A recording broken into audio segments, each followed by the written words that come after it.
সুন্দর এই জঙ্গলটি হলো বৃন্দাবন। এই জঙ্গলের কোল ঘেঁষে বয়ে গেছে সুরমা নদী, আর নদীর পাড়ি দিয়ে গড়ে উঠেছে ছোট্ট ছোট্ট পাখিদের বাড়িঘর। এই জঙ্গলে পাখিদের বাড়িঘর যেমন খুব সাধারণ ছিল, তেমনি তারা দিনকালও খুব সাধারণ ভাবেই কাটাতো। কিন্তু ওই জঙ্গলে ছিল এক টুনি পাখি। টুনি তার মায়ের সাথে ছোট একটা কুঠিরে বাস করত। টুনি গরিব হলেও টুনির আচরণ ছিল একদম উচ্চ বিলাসী, সবসময় ধনীদের মতো চলতে ভালোবাসতো।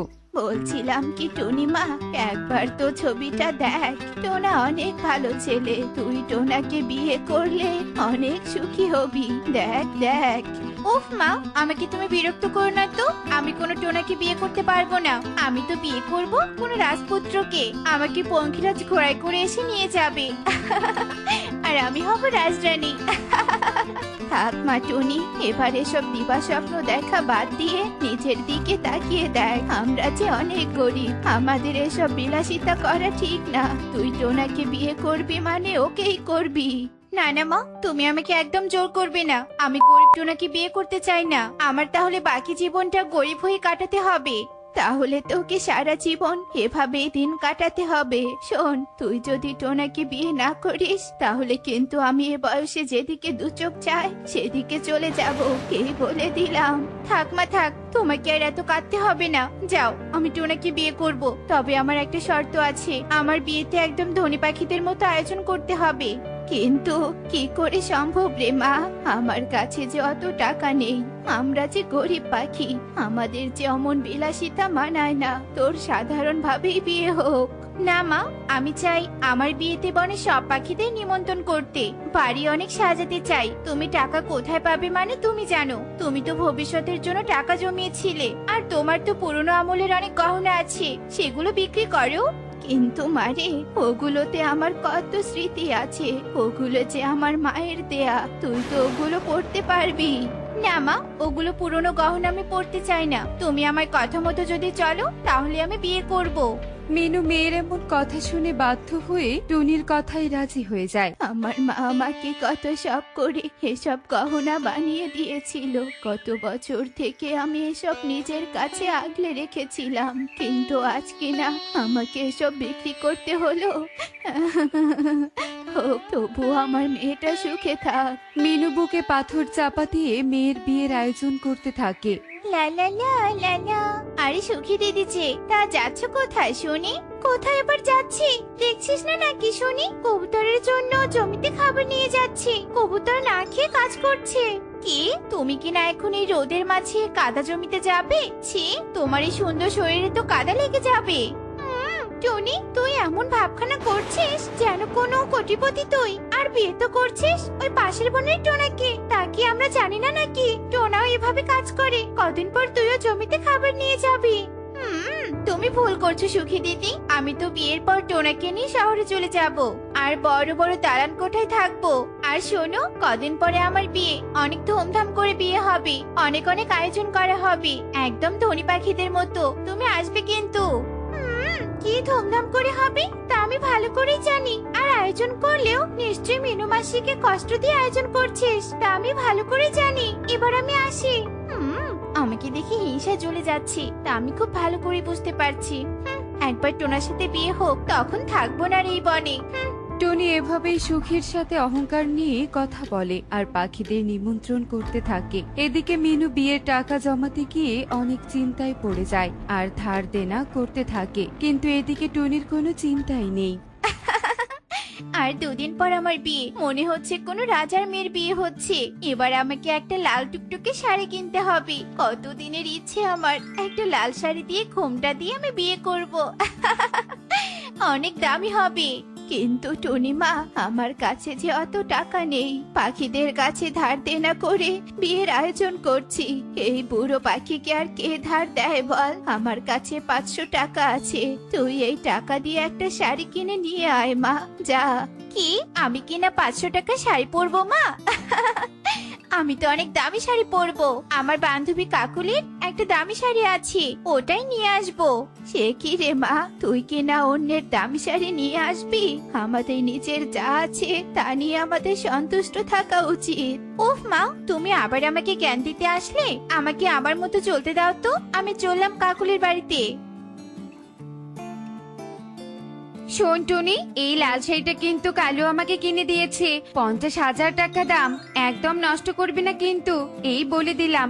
আজ যদি নষ্ট করিস তাহলে কিন্তু আমাকে জরিমানা দিতে হবে। তুই চিন্তা করিস না কাকুলি, আমি একদম আগের মতো ফেরত দিব। টনি শাড়ি নিয়ে বাড়িতে চলে আসে আর এভাবেই 2 দিন কেটে যায়। টনির সাথে টোনার মহা ধুমধাম করে বিয়ে হয় আর টোনা টনিকে বাড়িতে নিয়ে আসে। এটা তোমার বাড়ি? আমি ভেবেছিলাম অনেক সুন্দর একটা বাড়ি হবে তোমার। আর এ কি, এত গরম, একটা এসিও তো থাকতে পারতো। এসি নেই, এই নাও হাত পাখা, নিজেকে একটু জিরিয়ে নাও। টোনার কথায় টনি আর কোনো উত্তর দেয় না। এভাবেই সেই দিন কেটে যায়। এদিকে টোনার এমন অভাবের সংসারেও টুনির বিলাসিতার শেষ নেই। টুনি টোনার কাছে সব সময় একটার পর একটা বায়না করতেই থাকে। টোনা, টোনা, আমাকে একটা গলার হার কিনে দিবে? কাল টিয়ে দিদির গলায় অনেক সুন্দর একটা হার দেখেছি, আমি তো কত সুন্দর, আমাকে নিশ্চয়ই ওই হার অনেক মানাবে। তুমি কি পাগল হয়ে গেলে টনি? একটা সোনার হারের কত দাম তুমি জানো? আমি একজন সাধারণ দিনমজুর, তোমাকে হার কিনে দিতে হলে আমাকে বাড়িঘর সব বিক্রি করতে হবে। হ্যাঁ হ্যাঁ, সেই তো বলবে। তোমার মতো গরিব পাখিকে বিয়ে করে আমি অনেক ভুল করেছি। কেন যে মায়ের কথা শুনে বিয়ে করলাম। টুনি রে টুনি, এই ছিল তোর কপালে। সবাইকে কত বড় মুখ করে বলতাম আমাকে রাজপুত্র বিয়ে করবে। টুনি এভাবেই টোনাকে কথা শোনাতে থাকে। এভাবেই দিন কাটতে থাকে। এদিকে টুনি কাকুলির আনা লাল শাড়ি আর ফেরত দেয় না। কি টুনি, তুমি কাকুলি দিদির লাল শাড়ি এখনো ফেরত দিচ্ছ না কেন? অন্যের শাড়ি যদি নষ্ট হয়ে যায় তখন কি হবে, সে কথা কি তুমি একবার ভেবে দেখেছো? দিব টোনা, আমি ঠিক সময় ফেরত দিব। ওই লাল শাড়ি দিয়ে আমি আবার সাজগোজ করব। একবার দামি গহনা কিনে দাও, তারপর ঠিক ফেরত দিব। সত্যি টুনি, তুমি একদিন ঠিক বুঝতে পারবে তুমি ভুল ছিলে। এভাবেই দিন কাটতে থাকে। এদিকে টোনার বাড়িতে ভালো কোনো আলমারি না থাকায় টুনি সেই দামি লাল শাড়ি সাধারণ ভাবেই রেখেছিল। একদিন টুনি লাল শাড়ি বের করতেই টুনির চোখ কপালে উঠে যায়। হায় হায়, এই কি সর্বনাশা কাণ্ড! শাড়ি তো পুরো ইঁদুর কেটেছে। এবার কি হবে? কাকুলিকে ছেঁড়া শাড়ি আমি ফেরত দিব কি করে? এটা তো অনেক দামি শাড়ি, এই মুহূর্তে এই শাড়ি কেনা আমার দ্বারা তো সম্ভব নয়। টুনি যখন ছেঁড়া শাড়ি নিয়ে মহা চিন্তায় পড়ে যায়, এমন সময় সেখানে কাকুলি চলে আসে। টুনি রে টুনি, আমার শাড়িটা কতদিন থেকে নিয়ে রেখেছিস, দে এবার আমার শাড়িটা আমাকে দে। এ কি, শাড়ি ইঁদুর কেটেছে কি করে? হায় হায় হায় রে টুনি, তুই আমার শাড়িটা আবার আমাকে কিনে দিবি, এই আমি বলে দিলাম। আমার কথা শোন কাকুলি, আমার কাছে যে এত টাকা নেই, আমি তোকে নতুন শাড়ি কিনে দিব কি করে? তা আমি জানি না টুনি, আমি আমার শাড়ি ফেরত পেলেই হলো। কাকুলি ভীষণ রেগে যায় আর সেখান থেকে চলে যায়। এদিকে টুনি চিন্তা করতে থাকে আর টোনাকে সব কথা খুলে বলে। তোমাকে আগে সাবধান করেছিলাম টুনি, কিন্তু তুমি আমার কোনো কথাই শোনোনি। এবার আমাদের বাড়িঘর সব বিক্রি করে দিতে হবে।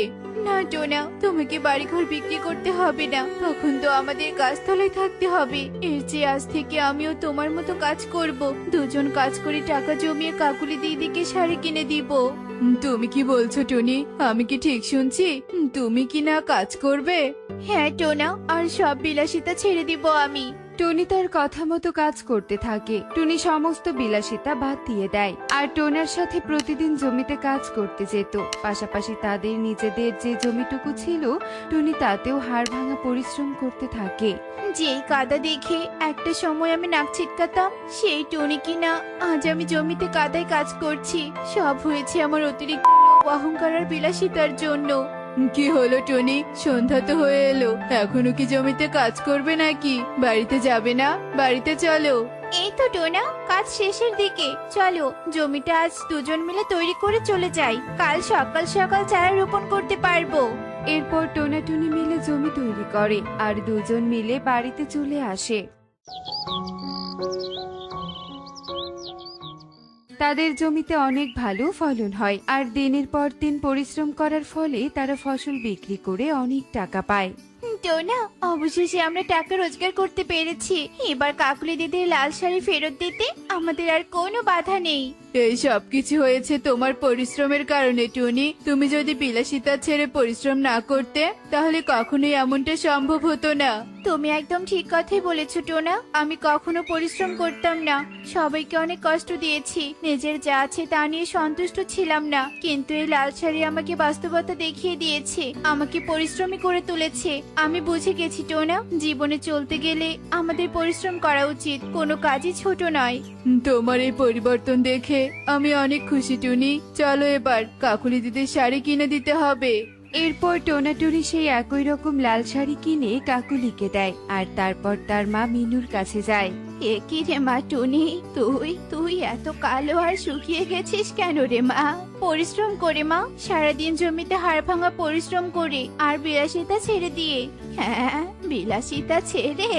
এরপর টোনা মিনুকে সব কথা খুলে বলে আর সব শুনে মিনু অনেক হাসতে থাকে। এমনই সব মজার মজার শিক্ষণীয় টুনি পাখির গল্প দেখতে আমাদের সাথেই থেকো। আর গল্পটি কেমন হয়েছে তা কমেন্টে জানাতে ভুলো না কিন্তু। Bye bye.